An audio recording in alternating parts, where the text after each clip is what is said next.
পেজে শিক্ষার্থীরা তোমাদের জন্য ধুম তারাক্কা টেস্ট পেপার সলভ ক্লাস হচ্ছে ডিও রিমার্সে, এবং ডিও রিমার্সের এই টেস্ট পেপার সলভ কোর্সটিতে তোমরা চাইলে এখনো ভর্তি হয়ে যেতে পারবে মাত্র 199 টাকায়, এবং প্রত্যেকটি সাবজেক্টের প্রত্যেকটি পার্ট অর্থাৎ একদম পুঙ্খানুপুঙ্খভাবে টেস্ট পেপার সলভ কোর্সে ঢাকা বিশ্ববিদ্যালয়ের ভাইয়ারা অর্থাৎ যারা দীর্ঘদিন ধরে অ্যাডমিশনে পড়াচ্ছে তারা কিন্তু তোমাদের এই ক্লাসগুলো নিচ্ছে, এবং প্রত্যেকটা সাবজেক্টের প্রত্যেকটা পেপারের উপর 3টা করে, প্রত্যেকটা সাবজেক্টের মোট 6টা করে টেস্ট পেপার সলভ ক্লাস দেওয়া হচ্ছে। এবং এই কোর্সটিতে তোমরা কিন্তু তোমার যত সাবজেক্ট আছে, জেনারেল সাবজেক্ট সহ গ্রুপ সাবজেক্ট, সকল সাবজেক্টের প্রত্যেকটা পেপারের উপর 3টা করে ক্লাস পাচ্ছ। ওকে, সো এখানে ভর্তি হয়ে যাও মাত্র 199 টাকার কোর্সটিতে। তোমাদের অসংখ্য বন্ধু বান্ধব ভর্তি হয়ে গেছে ইতিমধ্যে, আমাদের সাথে 1000-এর মতো শিক্ষার্থী এই কোর্সে কিন্তু যুক্ত হয়ে গেছে। সো তোমরা যারা এখনই যুক্ত হওনি তারা খুব দ্রুত এই কোর্সে এনরোল করে ফেলো। এনরোল করতে আমাদের ফেসবুক পেজে নক করো অথবা কল করো আমাদের হটলাইন নাম্বারে। ফ্রি ক্লাসগুলো তোমাদেরকে কেন দেওয়া হয়? ফ্রি ক্লাসগুলো এই জন্যই দেওয়া হয় যে একটু আগে তোমার যেই বন্ধুরা আমার সাথে ফ্রি মানে পেইড ব্যাচের ক্লাস করলো তারা কতটা মজা সহকারে, কতটুকু ইনফরমেটিভ ভাবে ক্লাসগুলো করেছে সেটা দেখানোর জন্য কিন্তু তোমাদেরকে ছোট্ট একটা ফ্রি ক্লাস দেওয়া হচ্ছে। সো আমি টাইমার অন করে দিচ্ছি, আমাদের ক্লাস চলবে মাত্র 20 মিনিট। সো আমাদের ক্লাস শুরু হয়ে যাচ্ছে, এবং এই যে ক্লাস শুরু হয়ে গেল এই ক্লাস কিন্তু আমাদের কি বলে ওকে, সো আমাদের টাইম অলরেডি কাউন্টডাউন করা শুরু হয়ে গেছে। আমরা 20 মিনিট একটা ক্লাস নিব জাস্ট তোমাদেরকে ডেমো দেখানোর জন্য। প্রত্যেকটা পেইড ক্লাসের পরে কিন্তু আমরা তোমাদেরকে এভাবে দেখাই যে আমরা ক্লাসগুলো কিভাবে নিই। সো তুমি যদি আসলে মানে ট্রেইলার দেখেই থেমে যাও তাহলে হবে না, তোমাকে মূল কোর্সে ভর্তি হতে হবে এবং ফুল মুভি দেখতে হবে। ওকে, সো চলে আসো, আজকে আমরা ইতিহাসের একটা ক্লাস করব এবং ইতিহাসের প্রথম পত্রের ক্লাস দেখব। তোমরা যারা এইচএসসি পরীক্ষা দিবে, এইচএসসি 25 ব্যাচে, তারা ইতিহাসের এই ক্লাসগুলো থেকে ইনশাল্লাহ শতভাগ কোয়েশ্চেনই তোমরা ইনশাল্লাহ কম পাবে বোর্ড পরীক্ষায়। আমরা সেই অনুযায়ী কিন্তু তোমাদের জন্য ক্লাসগুলো ভাগ করেছি। তো দেখি আমাদের জন্য কেমন কেমন কোয়েশ্চেন অপেক্ষা করছে। ওকে, প্রথমে আমরা একটা ডেমো কোয়েশ্চেন দেখতে পাচ্ছি যেটা টেস্ট পেপার মানে এবারের ভোট মানে এইচএসসি 25 ব্যাচে তোমরা যারা আছো, বাংলাদেশের বিভিন্ন কলেজে কিন্তু টেস্ট পরীক্ষা শেষ হয়ে গেল। তো সেই টেস্ট পরীক্ষার মধ্যে থেকে আসা গুরুত্বপূর্ণ কোয়েশ্চেনগুলো নিয়ে আমাদের এই ক্লাসগুলোতে আলোচনা হবে। প্রথমে দেখা যাচ্ছে আগরতলা ষড়যন্ত্র মামলা দায়ের করা হয় কবে? হ্যাঁ, আচ্ছা, এটা কিন্তু আসলে বাংলাদেশের মুক্তিযুদ্ধ রিলেটেড একটা কোয়েশ্চেন, এবং তোমরা জানো যে ইতিহাসের প্রথম পত্রে কিন্তু বাংলাদেশের মুক্তিযুদ্ধ এবং বাংলাদেশের স্বাধীন বাংলাদেশের অভ্যুদয় নিয়ে কথাবার্তা বলা হয়েছে। সো তোমরা আশা করি এই কোয়েশ্চেনটার উত্তর মোটামুটি জানো। একটা সময় বাংলাদেশের প্রয়োজনীয় দরকার হয়েছিল যে আমাদের দেশে সশস্ত্র একটা বিপ্লব শুরু করা। হ্যাঁ, কারণ আমরা 1952 সালে ভাষার জন্য আন্দোলন করেছিলাম, এরপরে 54-তে যুক্তফ্রন্টে নির্বাচন করে জয়লাভ করার পরেও আমাদেরকে বেশি দিন থাকতে দেওয়া হলো না ক্ষমতায়। এরপরে 66-তে আমরা 6 দফা দিয়েছিলাম। হ্যাঁ, এরপর আমরা কি বলে মানে এই যে আমরা পরপর যে 62-তে আমরা একটা শিক্ষা আন্দোলন করেছিলাম, অর্থাৎ প্রতিটা মুহূর্তে কিন্তু আমরা চেষ্টা করেছিলাম কি যে আমরা স্বাধীনতা আদায়ের পথটাকে সুগম করার জন্য পশ্চিম পাকিস্তানের শাসক গোষ্ঠীর কাছ থেকে। কিন্তু সেই পথ যখন দুরূহ হয়ে যাচ্ছিল তখন একটা সময় দেশের শীর্ষস্থানীয় তখনকার যে নেতৃবৃন্দরা ছিলেন তারা চিন্তা করেছিলেন যে আমাদেরকে সশস্ত্র পন্থায় দেশের স্বাধীনতা ছিনিয়ে আনতে হবে, এবং সেজন্য কিন্তু ভারতের ত্রিপুরা রাজধানী আগরতলায় একটা সামরিক বৈঠক করা হয় ভারতীয় সেনাদের সাথে, যে বাংলাদেশের ক্যান্টনমেন্টগুলোতে একসাথে আক্রমণ করে স্বাধীনতা ছিনিয়ে নিতে হবে। এবং সেটা আসলে দুর্ভাগ্যবশত ফাঁস হয়ে যায়। ফাঁস হয়ে যাওয়ার ফলে 35 জনকে, তখনকার শেখ মুজিবুর রহমান ছিলেন স্বাধীনতার নেতা, তো স্বাধীনতার নেতা শেখ মুজিবুর রহমানকে নেতৃত্বে রেখেই মোট 35 জনকে এই আগরতলা ষড়যন্ত্র মামলার আসামি করা হয়। তো এই মামলাটা দায়ের করা হয়েছিল 1968 সালে, যেটা পরবর্তী সময়ে কিন্তু একটা গণ অভ্যুত্থানের মধ্যে দিয়ে এই মামলা থেকে মুক্তি প্রদান করা হয় শেখ মুজিবকে, এবং পাশাপাশি তখন যে স্বৈরাচারী সামরিক সরকার ছিলেন আইয়ুব সরকার, তারও পতন ঘটে। তো এটাই ছিল আগরতলা ষড়যন্ত্র মামলা কত সালে হয়েছে এই কোশ্চেনের উত্তর। এরপর আমরা চলে আসি আগরতলা মামলার অভিযুক্তের পক্ষে আইনি লড়াই করেন যুক্তরাজ্যের কোন এমপি? বলতে পারবেন আপনারা যারা ক্লাস করতেছেন? একটু বলেন তো দেখি। আমি যেহেতু হচ্ছে গিয়ে ফ্রি ক্লাসে আমি তো দেখি নাই যে কারা কারা ক্লাসে যুক্ত হয়েছে। তো আপনারা দেখি কারা কারা ক্লাসে যুক্ত হয়েছে এবং একটু কমেন্ট করবেন আপনারা, বুঝছেন? যেহেতু ফ্রি ক্লাস, একটু কমেন্টে উত্তর দিবেন। ওকে, সবাইকে উত্তর দেন তো, এটা সবাইকে উত্তর দেন। দেখি উত্তরের মাধ্যমে বা কমেন্টের মাধ্যমে বোঝা যাবে যে কারা কারা আপনারা ক্লাসের মধ্যে আছেন। আগরতলা মামলার অভিযুক্তদের পক্ষে আইনি লড়াই করেন যুক্তরাজ্যের কোন এমপি?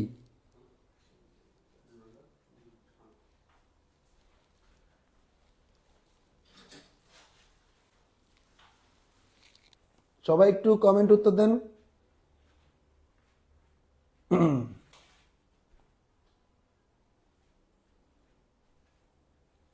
ওকে, কারো কারো এখনো উত্তর দেখতে পারতেছি না নাকি? আপনারা পারেন না নাকি? হ্যাঁ, পারেন নাকি? এই কই অ্যান্সার দেয়া আছে? এটা অ্যান্সার নাকি? এটা একটা ডট পড়ে আছে।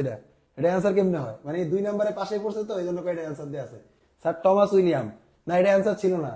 মানে পোলাপান অ্যান্সার দেওয়ার আগে খুঁজে কোন জায়গায় ডট দেয়া আছে, দাগ দেয়া আছে। এরপরে বক্সারের যুদ্ধে ইংরেজ বাহিনীর নেতৃত্ব দেন কে? বলেন। বক্সারের যুদ্ধ হয়েছিল আপনারা জানেন 1764 সালে মীর কাসিমের বিরুদ্ধে। 1764 সালে মীর কাসিমের বিরুদ্ধে বক্সারের যুদ্ধ হয়েছিল। মীর কাসিমের বিরুদ্ধে বক্সারের যুদ্ধ হয়েছিল। যুদ্ধটা করেছিল কে? Lord Clive. এই লর্ড ক্লাইভের যুদ্ধ, বক্সারের যুদ্ধে ইংরেজ বাহিনীর নেতৃত্ব কে দেন? বলেন তো। বক্সারের যুদ্ধে ইংরেজি বাহিনীর নেতৃত্ব দেন কে? মেজর মনরো আছে। Yes, the right answer is Major Munro. এল হবে রাইট অ্যান্সার। ওকে, এরপর আমরা চলে আসি, ভারত সরকার শরণার্থীদের আশ্রয়ের জন্য কি করেন?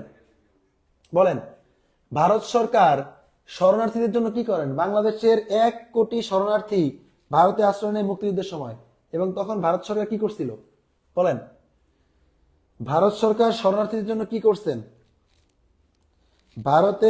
বাংলাদেশের 1 কোটি মানুষ বাংলাদেশের মুক্তিযুদ্ধের সময় ভারতে আশ্রয় নেয়, এবং এইটা একটা প্রয়োগমূলক কোশ্চেন যেখানে আপনাকে বুঝে তারপর উত্তর সিলেক্ট করতে হবে। বলেন। হাজার হাজার আশ্রয় শিবির স্থাপন করেন, শরণার্থীদের খাদ্যের ব্যবস্থা করেন, শরণার্থীদের উন্নত জীবনযাপনের ব্যবস্থা করেন। কয় কি?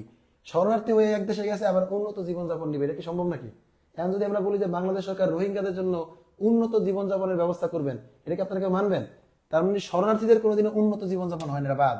তাহলে দ্য রাইট অ্যান্সার ইজ 1 এবং 2। 1 এবং 2 কি আছে? 1 এবং 2 আছে এম নাম্বার অপশনে। মানে রাইট অ্যান্সার হবে এম। ওকে, এরপরের কোশ্চেনে চলে আসি, ভারতে পর্তুগিজ সাম্রাজ্যের ভিত্তি স্থাপন করেন কে? বলেন তো। ভারতে পর্তুগিজ সাম্রাজ্য, এই পর্তুগিজ সাম্রাজ্যের ভিত্তি স্থাপন করেন কে? ভারতে পর্তুগিজ সাম্রাজ্যের ভিত্তি স্থাপন করেন কে? সর্বপ্রথম 1498 সালে একজন পর্তুগিজ নাবিক, যার নাম ছিল ভাস্কো ডা গামা, যিনি তার পূর্বসূরি পর্তুগিজ নাবিক বার্থোলোমিউ দিয়াজের দেখানো পথে ভারতবর্ষে চলে আসেন, এবং 1498 সালে তিনি দক্ষিণ ভারতের কলিকাট বন্দরে পৌঁছায়। কলিকাট বন্দর, এবং এই কলিকাট বন্দরে পৌঁছানোর মাধ্যমে কিন্তু ভারতবর্ষের সাথে ইউরোপের বাণিজ্যের দুয়ার খুলে যায়। কিন্তু এই ভাস্কো ডা গামাই কি পর্তুগিজ সাম্রাজ্যের ভিত্তি স্থাপন করছিলেন? কারণ পর্তুগিজরা কিন্তু প্রথমে এই সাম্রাজ্যবাদী চিন্তা করে বা ব্যবসা বাণিজ্য করার চিন্তা নিয়ে ভারতে আসেন নাই। ওরা আসছে মূলত নৌবিদ্যায় ওরা পারদর্শী ছিল, ওদের টাকা পয়সা ছিল, ওরা এভাবে সমুদ্রে ঘুরে বেড়াইতো বিভিন্ন ধরনের দেশ খুঁজে বের করার জন্য। মানে ইউরোপিয়ান অঞ্চলের বাইরেও যে আরো ভূখণ্ড আছে এটা খুঁজে বের করেছিল তাদের মূল উদ্দেশ্য, এবং এই উদ্দেশ্যেই ভাস্কো ডা গামা ভারতবর্ষে আসছিল।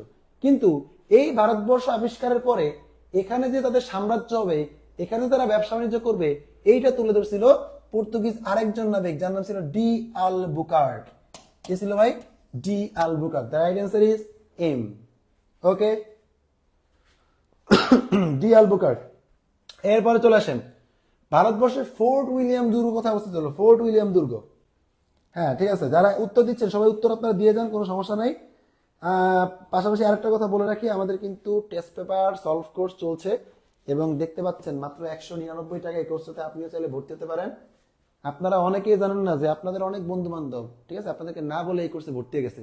ক্লাস করতে আইসা বলবেন যে কিরে তুই, ও বলবে কিরে তুই এখানে কেন। এরকম অনেকেই কিন্তু কোর্সে বসে আছে, আপনারা জানেন না এটা, এই জন্য কি করেন, ওদেরকে ধরতে হলে আপনি কোর্সে ঢুকেন। আপনি দেখবেন আপনি ঢুকার পরে আপনার ক্লাসের 2, 3 জন 5 জন বন্ধুকে পেয়ে যাবেন, তো ওরা আগে থেকে এখানে চুপ করে বসে আছে। 199 টাকা এখনই ভর্তি হয়ে যান। দেখেন আমাদের কি কি পাবেন, আমরা টেস্ট পেপার সলভ ক্লাস আপনাকে দিব, এবং প্রত্যেকটা সাবজেক্টের 2টা পেপার, 2টা পেপারের মধ্যে ইন্ডিভিজুয়াল একটা পেপারে 3টা করে ক্লাস, এবং মোট প্রত্যেকটা সাবজেক্টে 6টা করে ক্লাস পাবেন। আপনার যত সাবজেক্ট আছে বাংলা, ইংলিশ, আইসিটি সহ যত গ্রুপ সাবজেক্ট, সায়েন্স, আর্টস, কমার্সের সব কিন্তু এখানে পাবেন। সো এর পাশাপাশি আমরা দেবো বোর্ড পরীক্ষার সাজেশন ক্লাস।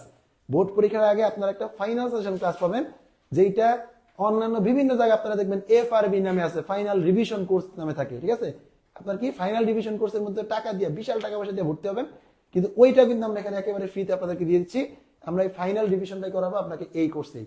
আমাদের এখানে ওয়েবসাইট সুবিধা পাবেন আপনারা, ডিওডি মার্সের নিজস্ব ওয়েবসাইট আছে। সো আমাদের ওয়েবসাইটের মাধ্যমে সব ক্লাসগুলো রেকর্ডের আকারে থাকে। দেখেন ফেসবুকের মধ্যে কিন্তু ক্লাস একটা নির্দিষ্ট টাইমের পর ডিলিট হয়ে যায়, কিন্তু আমাদের ওয়েবসাইট থাকার ফলে আমাদের স্টুডেন্টরা এই ক্লাসগুলো একদম আনলিমিটেড সময়ের জন্য বোর্ড পরীক্ষার আগ পর্যন্ত ওরা পেতে থাকবে। ওকে, এরপরে দেখেন আমাদের ডাউট সলভ গ্রুপ আছে, যেখানে আপনারা 24/7 নক দিতে পারবেন, টিচারের কাছ থেকে ডাউট সলভ করে নিতে পারবেন, যেটা মানে আপনার একদম পার্সোনাল, মানে প্রাইভেট টিউটর বলে না, এরকম একটা একদম প্রাইভেট টিউটর পাবেন আপনি। এরপর অভিজ্ঞ শিক্ষকদের প্যানেল, আমাদের টিচাররা বাংলাদেশের বিভিন্ন জায়গায় দুমদুমার ক্লাস নিয়ে বেড়াইতেছে, অ্যাডমিশন জগতের তারকা তারকা শিক্ষকরা, তাদের সাথে এখনই আপনারা ক্লাস করতে পারতেছেন। হ্যাঁ, আমাদের বাংলা বস মুহিত স্যারকে আপনারা চিনেন সবাই। সো মুহিত স্যার আমাদের সামনে উপস্থিত আছে ক্লাসের উল্টা পাশে, ঠিক আছে। সো স্যারকে আপনারা পাচ্ছেন কিন্তু দেখেন বাংলা একজন অ্যাডমিশনের তারকা, হ্যাঁ, ওনাকে আপনারা পাচ্ছেন একাডেমিকে। সো এইসব টিচাররা কিন্তু আমাদের এই কোর্সে ক্লাস নেয়, তো এখানে আপনারা ভর্তি হতেই পারেন। ওকে, সো ভারতবর্ষের ফোর্ট উইলিয়াম দুর্গ কোথায় অবস্থিত? ভারতবর্ষের ফোর্ট উইলিয়াম দুর্গ অবস্থিত হচ্ছে কলকাতায়, এবং এই কলকাতার ফোর্ট উইলিয়াম দুর্গ নিয়েই কিন্তু মূলত এই ভারতবর্ষের ব্রিটিশদের সাথে নবাব সিরাজউদ্দৌলার গ্যাঞ্জাম লাগে, এবং এটা নিয়েই 1757 সালে মানে এই নবাব সিরাজের পলাশির যুদ্ধটা হয়। ওকে, এবং আজকের যে দিনটা আবার একটু আপনাদেরকে মনে করিয়ে দিচ্ছি, আমি একটু আগে পেইড ব্যাচে বলেছিলাম যে আজকের দিনটা কেন গুরুত্বপূর্ণ জানেন? কারণ 1756 সালের এই আজকের দিন 9 এপ্রিলেই সিরাজউদ্দৌলা বাংলার ক্ষমতা গ্রহণ করছিলেন, মানে আজকেই বাংলার মসনদে নবাব সিরাজ স্থলাভিষিক্ত হয়েছিলেন 9 এপ্রিল। ওকে, আচ্ছা, এরপর চলে আসি কাকে চট্টগ্রামের পাহাড়তলী ইউরোপিয়ান ক্লাব আক্রমণের নেতৃত্ব দেওয়া হয়? চট্টগ্রামের পাহাড়তলী ইউরোপিয়ান ক্লাব, এটা ব্রিটিশদের একটা ক্লাব ছিল, যেখানে ব্রিটিশ অফিসাররা সন্ধ্যার পরে এসে মদ্যপান করতেন, নাচানাচি করতেন, এবং এই ক্লাবটা এতটাই রেস্ট্রিক্টেড ছিল, এখানে ভারতীয়দের প্রবেশ একেবারে নিষিদ্ধ ছিল, এবং এই ক্লাবের সামনে বড় ফলকে লেখা থাকতো যে dogs and Indians are not allowed, মানে কুকুর এবং ভারতীয়রা দুইটার একটা এটার মধ্যে প্রবেশ করতে পারবে না।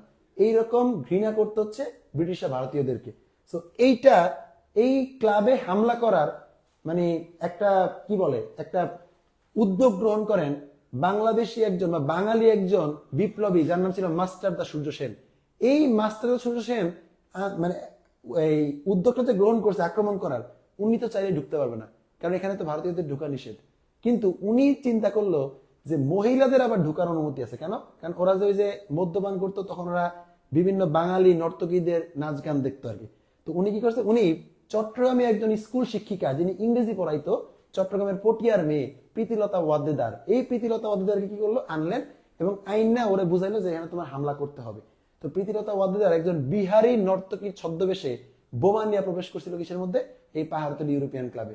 কিন্তু বোমা ফাটানোর আগেই ধরা পড়ে যায়, আর ধরা পড়ার পরে পটাশিয়াম সায়ানাইড খেয়ে উনি মারা যান। তো উনি ছিলেন বাংলাদেশে যে এই বাঙালি ব্রিটিশ বিরোধী যে আন্দোলন ছিল, ব্রিটিশ বিরোধী আন্দোলনের প্রথম নারী শহীদ।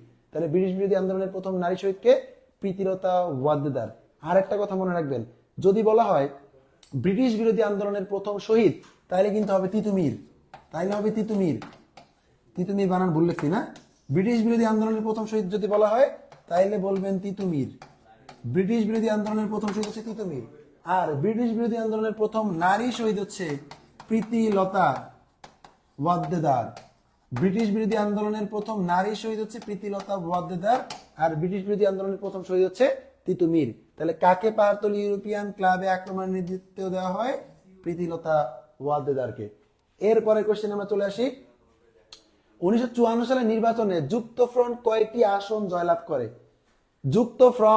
এই যুক্তফ্রন্ট লড়াই করেছিল 1954 সালে পাকিস্তানের প্রাদেশিক নির্বাচনে। তাহলে 1954 সালে কি হয়েছিল? পাকিস্তানের প্রাদেশিক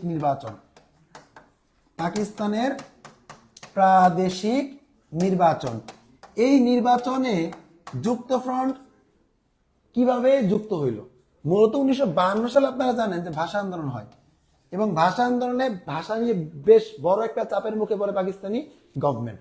আর পাকিস্তানি গভর্নমেন্টের একটা মূল একটা তোপ ছিল, রাজনৈতিক তোপ। সেটা হচ্ছে কি, সেটা হচ্ছে যখনই ওরা যে কোনো ধরনের আন্দোলন দেখতে পাইতো, ওই আন্দোলন দমানোর জন্য তার একটা নির্বাচন দিয়ে দিত, যে আসলে নির্বাচনে জিতলে ক্ষমতা দখল করবা।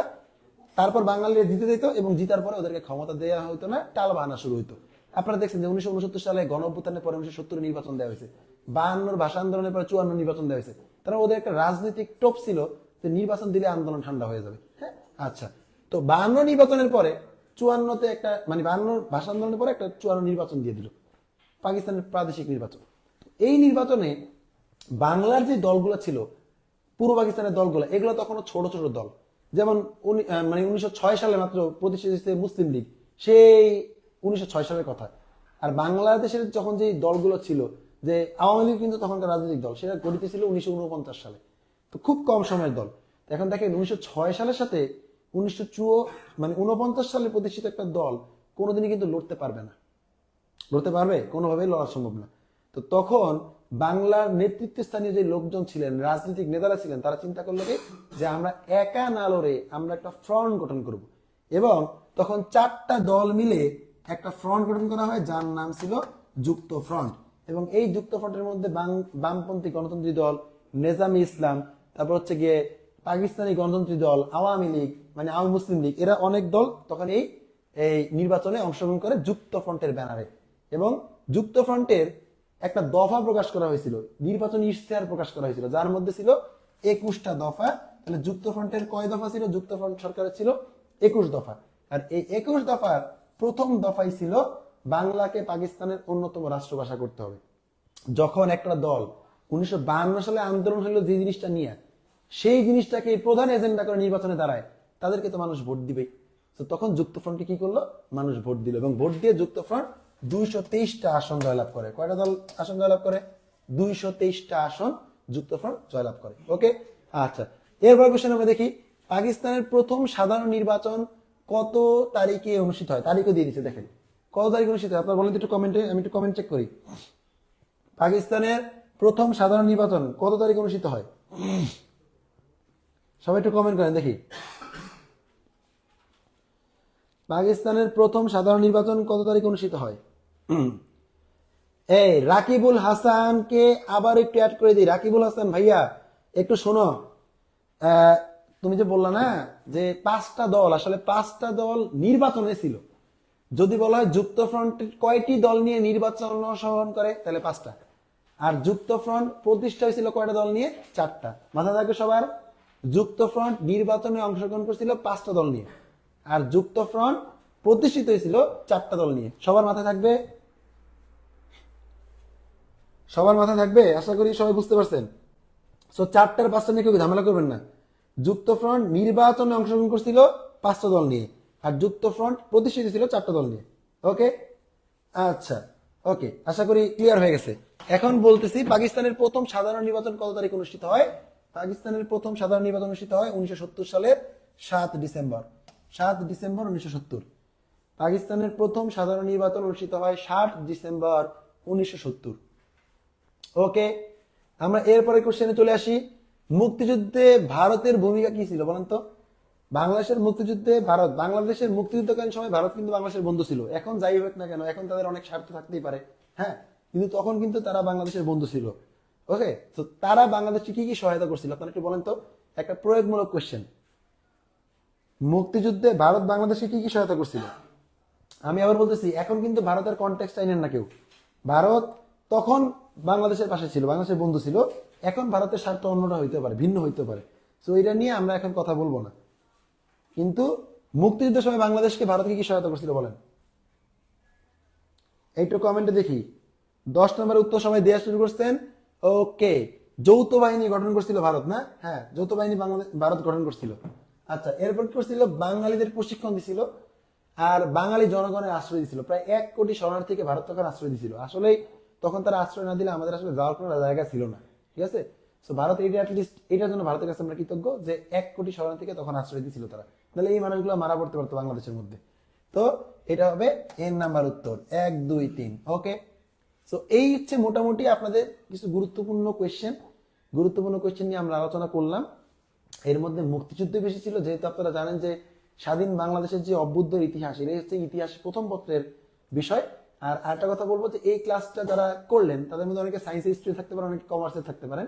ইতিহাস কিন্তু সায়েন্স আর কমার্স না, ইতিহাস প্রত্যেকটা গ্রুপের স্টুডেন্টের জন্য গুরুত্বপূর্ণ, কারণ আপনারা মেডিকেল কিংবা বিশ্ববিদ্যালয় কিংবা যে কোনো বাংলাদেশের বিশ্ববিদ্যালয় পরীক্ষা দিতে গেলে সায়েন্স আর কমার্স তিন গ্রুপের স্টুডেন্টরা কোথাও না কোথাও জিকের সম্মুখীন হবেন। তো সেই ক্ষেত্রে এখান থেকে কিন্তু আপনার অ্যাডমিশনের প্রশ্ন চলে আসতে পারে। এবং আমরা মানে যখন আপনাদেরকে এই টেস্ট পেপার সলভ কোর্সে পড়াবো, তখন কিন্তু আমরা অ্যাডমিশন এবং একাডেমি দুইটাকে মাথায় রেখে আমরা পড়ানোর চেষ্টা করি। হ্যাঁ, কারণ আপনি আজকের শিশু, কালকের ভবিষ্যৎ। আজকে আপনি এইচএসসিতে আছেন, কালকে আপনি অ্যাডমিশন অংশগ্রহণ করবেন। সো আজকে থেকে যারা অ্যাডমিশন মিলিয়ে না পড়ে তারা দিন শেষে আসলে ধরা খায়। এবং ম্যাক্সিমাম অ্যাডমিশনে ফেইলিয়ার স্টুডেন্টকে জিজ্ঞাসা করলেই বলে যে আমরা এইচএসসির সময় শুধুমাত্র এইচএসসি কে প্রায়োরিটি দিতাম, অ্যাডমিশনকে প্রায়োরিটি দিই নাই, যার জন্য লাস্টে ধরা খায়। তো আমরা আমাদের যে টেস্ট পেপার সলভ কোর্স আছে, এখানে আমরা অ্যাডমিশন এবং একাডেমি দুইটা মিলিয়েই পড়াই। এবং এতে কি হয়, আমাদের স্টুডেন্টরা মানে ফিউচারে ভালো করার একটা খুবই সমূহ সম্ভাবনা শুরু হয়। তো আমাদের টেস্ট পেপার সলভ কোর্সে যারা এখনো ভর্তি হন নাই, বিজ্ঞান, ব্যবসা শিক্ষা, মানবিক সকল বিষয়ের জন্য এবং সকল বিষয়ের অনেক অনেক ক্লাস নিয়ে টেস্ট পেপার কোর্স চলছে। মাত্র 199 টাকায় এই কোর্সটাতে ভর্তি হতে পারবেন। খুব দ্রুত ভর্তি হয়ে যান। এবং ভর্তি হতে কি করবেন, ভর্তি হতে এখানে ক্লিক করে লাভ নাই। ভর্তি হতে আপনারা আমাদের ফেসবুক পেজ ইনবক্স করতে পারেন, অথবা আমাদের হটলাইন নাম্বারে কল করতে পারেন, অথবা যদি আপনার কাছে ওয়েবসাইটের অ্যাক্সেস থাকে তাহলে সেটাই আপনি কিনে নিতে পারেন। ঘন্টা বেজে গেছে, আমরা ক্লাস শেষ করে দিচ্ছি। সবাই ভালো থাকেন, সুস্থ থাকেন, দেখা হবে আবারও। খোদা হাফেজ সবাইকে।